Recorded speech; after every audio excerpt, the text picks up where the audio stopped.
Hello everyone, welcome to न्याय सांश। तो आज के इस वीडियो में हम डिस्कस करेंगे ऑब्जेक्टिव्स ऑफ लीगल एजुकेशन। तो इस वीडियो में हम स्टेप बाय स्टेप समझेंगे कि लीगल एजुकेशन का क्या मतलब है, इसका क्या लीगल बेसिस है इंडिया में, और सबसे इम्पॉर्टेंट लीगल एजुकेशन के ऑब्जेक्टिव्स। एंड में हम अपने पूरे टॉपिक को कंक्लूड करेंगे। सबसे पहले बात करते हैं एजुकेशन की। एजुकेशन एक कॉन्टिन्यूस एंड ऑर्गेनाइज्ड प्रोसेस है जिसके थ्रू एक पर्सन गेन करता है knowledge, skills, values and good character. Education एक इंडिविजुअल की ओवरऑल डेवलपमेंट में हेल्प करती है ताकि वो एक रिस्पॉन्सिबल एंड मीनिंगफुल लाइफ जी सके सोसाइटी में। एजुकेशन फोकस करती है intellectual, moral, social and cultural growth पे। आगे हम बात करते हैं लीगल एजुकेशन की। लीगल एजुकेशन बेसिकली एक एजुकेशन की ही ब्रांच है जो डील करती है with the study of law, legal rules, codes and justice system. ये ट्रेन करती है स्टूडेंट्स को ताकि वो समझ पाए, इंटरप्रेट कर पाए, अप्लाई कर पाए और इम्प्रूव कर पाए लॉ को सोसाइटी के लिए। आगे हम कुछ डेफिनेशंस समझेंगे। तो सबसे पहले हमारे पास आती है जस्टिस फेलिक्स फ्रैंकफर्टर की डेफिनेशन, जो बोलते हैं legal education is the cultivation of discipline thinking which enables a lawyer to solve legal problems.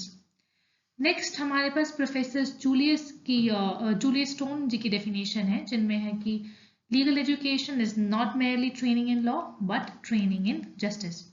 Last but one of the most important definitions हम बोले लॉ कमीशन ऑफ इंडिया के through. Law commission of India define करती है legal education को as a science that imparts knowledge of legal principles and provisions to students, enabling them to join legal profession. Legal education's primary function is to produce lawyers with a social vision, but it should also be viewed as a legal instrument for social design. मतलब legal education का मतलब सिर्फ lawyers बनाना नहीं है, but ऐसे lawyers बनाना जिनका एक social vision हो ताकि वो लीगल एजुकेशन को एज एन इंस्ट्रूमेंट यूज कर पाए सोसाइटी को डिजाइन करने के लिए। सोसाइटी में जो चीजें चल रही हैं, प्रेजेंट सिनारियोज हैं, उनको और अच्छे के लिए इम्प्रूव करने के लिए, इन सब चीजों के लिए लीगल एजुकेशन का बेसिकली एम हमेशा से रहता है। नेक्स्ट बात करेंगे legal basis of legal education in India. Legal education India में गवर्न और रेगुलेट किया जाता है बाय लॉ, ताकि जो लीगल प्रोफेशनल्स ताकि इंश्योर किया जाए कि जो लीगल प्रोफेशनल्स हैं वो कॉम्पिटेंट हैं और सोशली रिस्पॉन्सिबल हैं।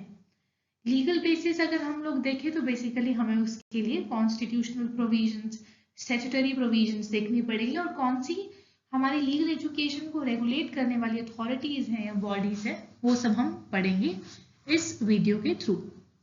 सबसे पहले कॉन्स्टिट्यूशनल बेसिस, इसमें हमारा आ जाता है सबसे पहले article 21A, right to education. ये 86 अमेंडमेंट एक्ट 2002 के थ्रू इंसर्ट किया गया है हमारे कॉन्स्टिट्यूशन में, जो बोलता है state shall provide free and compulsory education to all children of the age of 6 to 14 years। तो ये हमारा राइट टू एजुकेशन आ जाता है। 6 से 14 साल के बच्चों के लिए free and compulsory education provide करना स्टेट की जिम्मेदारी बन जाती है आर्टिकल 21A में, और लोगों की फंडामेंटल राइट है ये। आगे हम बात करेंगे Mohini Jain versus state of Karnataka, 1992 का केस है, जिसमें राइट टू एजुकेशन को right to life and personal liberty, जो हमारा आर्टिकल 21 है, उसका पार्ट बताया गया कि राइट टू एजुकेशन भी आर्टिकल 21 का ही एक पार्ट है। आगे Unni Krishnan JP versus state of Andhra Pradesh, 1993 का ये केस है, जिसमें right to free education up to the age of 14 years के बारे में कोर्ट ने बात करी, और इसमें हेल्ड हुआ कि बच्चों को 14 साल की उम्र तक तो फ्री एजुकेशन प्रोवाइड करना स्टेट की ऑलरेडी रिस्पॉन्सिबिलिटी है ही डीएसपीज में, और यहाँ पे एक फंडामेंटल राइट इसको बोला गया। और फिर आर्टिकल 21A इसी के बाद आया, हालांकि ये 1993 का है और 2002 में हमारे इसको फिर इंसर्ट कर दिया गया। डीपीएसपीस की कुछ बात करें तो हमारे मतलब ऐसे बहुत सारे इंडियन कॉन्स्टिट्यूशन के आर्टिकल्स है जो एक्सप्रेसली या इम्प्लिसिटली डील करते हैं एजुकेशन के साथ, बट हम सिर्फ कुछ इंपॉर्टेंट प्रोविजन से डिस्कस करने वाले हैं। तो आर्टिकल 21 ये बहुत इंपॉर्टेंट है। आर्टिकल 21 भी ठीक ठाक इंपॉर्टेंस रखता है। उसके अलावा हमें वैसे देखना तो और भी बहुत सारे आर्टिकल्स हैं। आर्टिकल 14 हो गया, या उसके बाद इवन रिलीजियस एजुकेशनल इंस्टीट्यूशंस को लेकर हो गया, माइनॉरिटी एजुकेशनल इंस्टीट्यूशंस को लेकर हो गया, बहुत सारी चीजें हैं। But article 21A is the most important article which deals with right to education. तो हम बोल सकते हैं हमारे पास एक फंडामेंटल राइट टू एजुकेशन है जो कि एक्सप्रेसली मेंशन कर रखी है आर्टिकल 21A के अंडर। आगे डीपीएसपीस की हम बात करेंगे। Article 41 right to work, education and public assistance. तो स्टेट क्या ऑब्लिगेटरी है? हमें बताइए डीपीएसपीस को हम इन्फोर्स नहीं करवा सकते हैं, राइट? तो बट ये ऐसे हैं जो ऐसे प्रिंसिपल्स हैं जो स्टेट अगर पॉलिसीज बना रहे हैं इनको मद्देनजर में रखकर बनाएं। तो right to work, education and public assistance. Article 45 हमारा provision of free and compulsory education for children, ठीक है, 14 ईयर्स तक। Promote education and economic interest of weaker section, education यहाँ पे भी आ जाता है। तो ये हमारे डीपीएसपीज हो गए, ये हमारे फंडामेंटल राइट से आ गया, राइट। अब हम फंडामेंटल ड्यूटीज में बात करते हैं तो उसमें हमारा आर्टिकल 51A का क्लॉज के जो बात करता है कि पेरेंट्स और गार्डियंस का फंडामेंटल ड्यूटी है कि वो अपने बच्चों को या अपने वार्ड्स को एजुकेशनल अपॉर्चुनिटीज प्रोवाइड करें। किन बच्चों और वार्ड्स को? जो 6 साल से 14 साल के उम्र में इस क्राइटेरिया में फॉल इन करते हैं। नेक्स्ट हमारा स्टेचुटरी बेसिस। तो इंडिया में एडवोकेट्स एक्ट 1961 और बीसीआई के कुछ रूल्स हैं, हमारे लीगल एजुकेशन रूल्स 2008 फिर 2020 के हमारे पास हैं रूल्स। तो ये सब जो एक्ट्स हैं या रूल्स हैं ये गवर्न करते हैं हमारे लीगल एजुकेशन को इंडिया में। तो इनमें चीजें दे रखी हैं, आप चाहें इनको पढ़ सकते हैं। हम नेक्स्ट बात करेंगे जुडिशियल रिकॉग्निशन की। तो ये कुछ केस लॉज है। बार council of India versus Aparna Basu की बात करें तो इसमें प्रोफेशनल स्टैंडर्ड्स को मेंटेन करना, क्वालिटी लीगल एजुकेशन होनी चाहिए ताकि हम अपने प्रोफेशनल स्टैंडर्ड्स को मेंटेन कर पाएं, रूल ऑफ लॉ को मेंटेन कर पाएं। तो बेसिकली ये क्वालिटी लीगल एजुकेशन के कंटेक्स्ट में V Sudhir versus bar council of India 1999 का केस है जिसमें कोर्ट ने हाईलाइट किया इंपॉर्टेंस प्रैक्टिकल ट्रेनिंग का लीगल एजुकेशन में। तो प्रैक्टिकल ट्रेनिंग इतनी जरूरी है लीगल एजुकेशन में ताकि हम लोग कॉम्पिटेंट लॉयर्स को आगे ला सकें, आगे प्रोड्यूस कर सकें, तभी लॉयर्स कॉम्पिटेंट होंगे ना। You can not just let the students rely on theoretical knowledge. आगे हम बात करेंगे रोल ऑफ रेगुलेटरी बॉडीज। तो 3 regulatory bodies mainly BCI, UGC and law commission of India. क्या क्या इनके थोड़े बहुत रूल्स हैं तो आप यहाँ पे देख सकते हैं, और डिटेल में जाना है तो आप गूगल पे सर्च सकते हैं इन चीजों के लिए। हम आएंगे द मोस्ट इम्पॉर्टेंट थिंग जो हमारा टॉपिक है जिसके बारे में हम लोगों को डिस्कस करना है इस वीडियो में, that is objectives of legal education. सबसे पहले teaching law and legal knowledge. Second, building legal thinking and skills. Third हमारा आ जाता है preparing for professional practice. Fourth, supporting justice and law. Fifth, training in ethics and morality. Sixth, encouraging social responsibility in legal help. Seventh is research and improving laws. Lastly, understanding global and comparative law. तो मैंने सिर्फ important points discuss कर रहे हैं, आप चाहे तो आप और एड ऑन कर सकते हैं जो भी आपको लगता है। आप पर्सनली जो भी आपको लगता है, आप पर्सनली लॉ स्टूडेंट होंगे तो आपको लगता होगा लीगल एजुकेशन के क्या क्या ऑब्जेक्टिव्स हैं या होने चाहिए, जो भी आपको लगता है उस तरीके से आप और ऐड कर सकते हैं।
Building legal thinking and skills.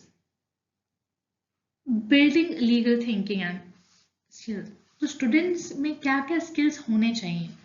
Legal education ensure करती है कि स्टूडेंट्स में analytical and logical reasoning skills, ability to interpret laws and statutes, skills in legal drafting, pleading and advocacy, research skills for solving legal problems।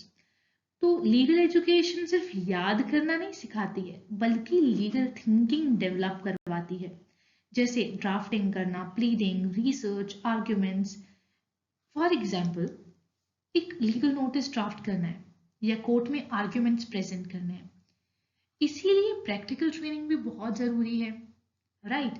But उससे पहले आप में वो skills होने चाहिए, आपकी वो थिंकिंग एबिलिटीज होनी चाहिए, ताकि आप लोग रियल वर्ल्ड सिनारियोज में लॉ को अप्लाई करना सीख जाएं।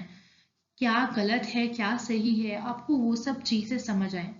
जैसे कि इनिशियल ईयर्स में जब एक लॉ स्टूडेंट लॉज को पढ़ता है, या फैमिली लॉज की हम बात कर लेते हैं, यू टेंड टू एनालाइज चीजें कहाँ सही है। तभी स्टूडेंट्स को बोला जाता है ना, क्रिटिकल एनालिसिस करो किसी पर्टिकुलर लेजिस्लेशन का।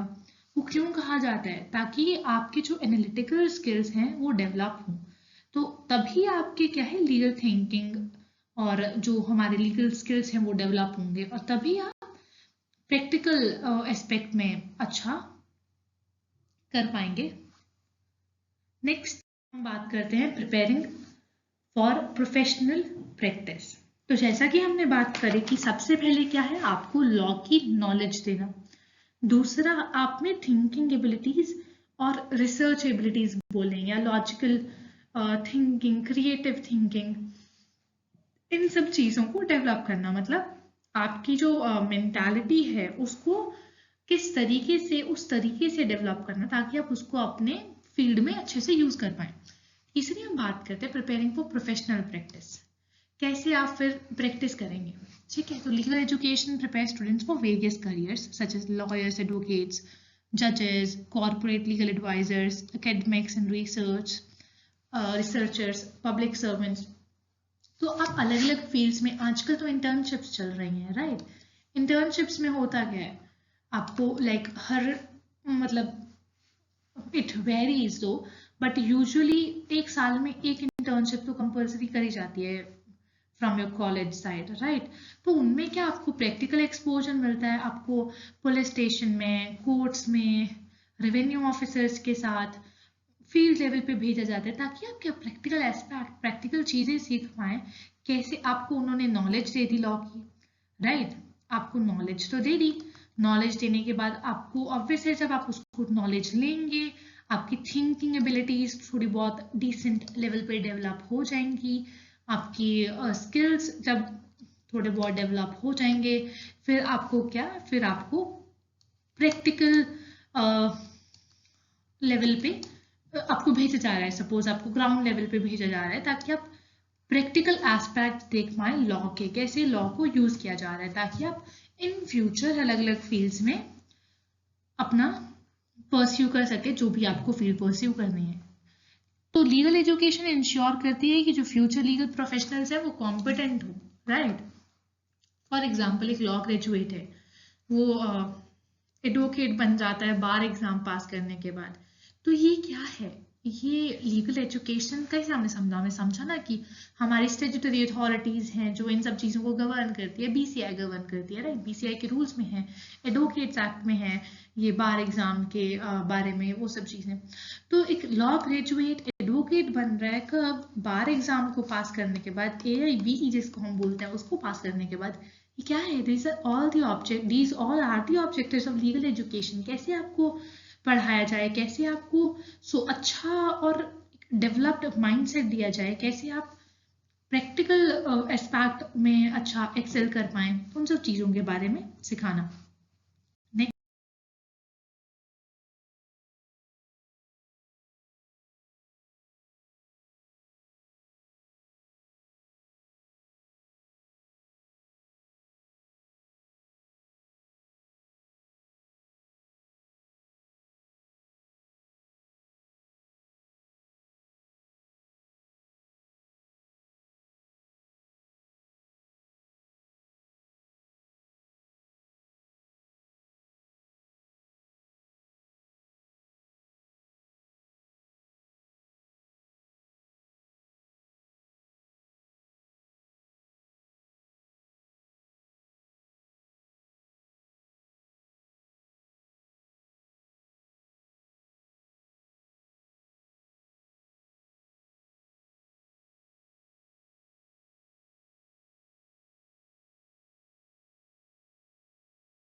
फिफ्थ ऑब्जेक्टिव है हमारा training in ethics and morality. तो नेक्स्ट जो हमारा ये ऑब्जेक्टिव है, इसमें बताया गया है कि इंस्टिल करना ऐसे प्रोफेशनल एथिक्स, चाहे वो लॉयर्स हो, स्टूडेंट्स बोलो या कोई भी पूरे लीगल फ्रेटर्निटी में, राइट, ऐसे प्रोफेशनल एथिक्स इंस्टिल करना कैसे? For example integrity, confidentiality, responsibility towards clients and society. क्यों ये सब करना? देखो, मॉरल लेवल पे अगर मुझे कोई मेरा क्लाइंट है, मुझे कोई अपनी केस के बारे में बता रहा है, राइट, तो मेरी रिस्पॉन्सिबिलिटी बनती है कि मैं उन सब चीज़ों को अपने तक रखूं। बट उसके अलावा ये सिर्फ मेरी मॉरल रिस्पॉन्सिबिलिटी नहीं है, बट मेरे प्रोफेशनल एथिक्स में भी आता है। कॉलेजेस में पढ़ाया जाता है ना आपको प्रोफेशनल एथिक्स, एक सब्जेक्ट होता है हमारा professional ethics and professional accounting system. तो उन सब चीज़ों में है कि आपकी जिम्मेदारी बनती है एक एडवोकेट की इन सब चीज़ों को अपने तक रखना, राइट। तो बार काउंसिल का पूरा कोड ऑफ कंडक्ट है एडवोकेट्स के लिए, जिनको अडेयर करना रिस्पॉन्सिबिलिटी है किनकी? लीगल प्रोफेशनल्स की। तो बीसीआई पूरे मैंडेटरी रूल्स देते हैं जिनको अडेयर करना होता है हर एक एडवोकेट को। उसके अलावा हमारा नेक्स्ट जो है sixth, encouraging social responsibility and legal help। Legal education का एक बहुत इंपॉर्टेंट ऑब्जेक्टिव है social responsibility. Legal aid for the poor, public interest litigation, legal literacy programs, ये लीगल लिटरेसी कैंप्स आपने जरूर सुना होगा, कॉलेज लेवल पे आपका ऑर्गेनाइज करवाया जाता है कॉलेजेस के द्वारा, सोसाइटीज के द्वारा, है ना, जैसे लीगल एड सोसाइटी। तो ये सब चीजें क्यों होती हैं? अवेयरनेस एंड पार्टिसिपेशन को प्रमोट करने के लिए। देखो, और 12th के बाद अगर हम लोग बात करें, एक पर्सन, एक इंडिविजुअल या हम स्टूडेंट की बात कर रहे हैं, तो स्टूडेंट बहुत छोटा होता है, राइट, कुछ बहुत ज़्यादा उम्र नहीं हुई होती है 12th तक, 16 to 18 ईयर्स के बीच में एक इंसान होता है। उसके बाद वो जैसे एक कॉलेज में जाता है, तो कॉलेज में जाकर सपोज अगर आप लॉ परस्यू कर रहे हैं, लॉ की पढ़ाई कर रहे हैं, तो कैसे एक छोटे बच्चे से, हालांकि 18 साल का बच्चा तो नहीं बोलेंगे हम, बट स्टिल जो एक माइंडसेट होता है वो बहुत ज्यादा मैच्योर्ड नहीं होता है एक इंसान का।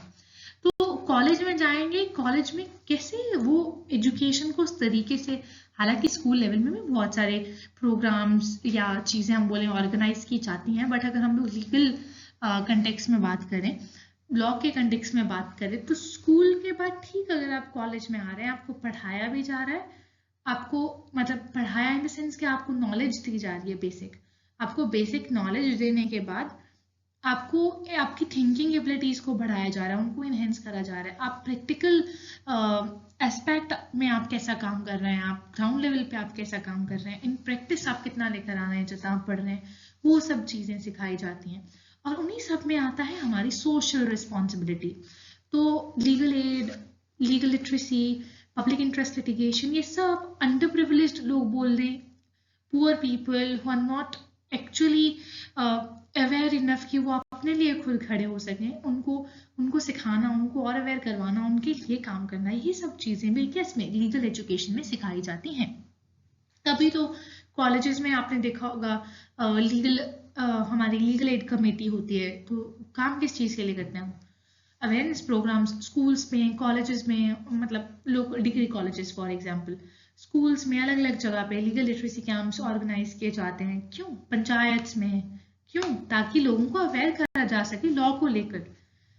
तो अब हुसैनरा खातून वर्सेस स्टेट ऑफ बिहार, तो ये लीगल एड का काफी माना हुआ केस है, ठीक है, एक्सेस टू जस्टिस का इंपॉर्टेंस जो हम लोगों को बताता है।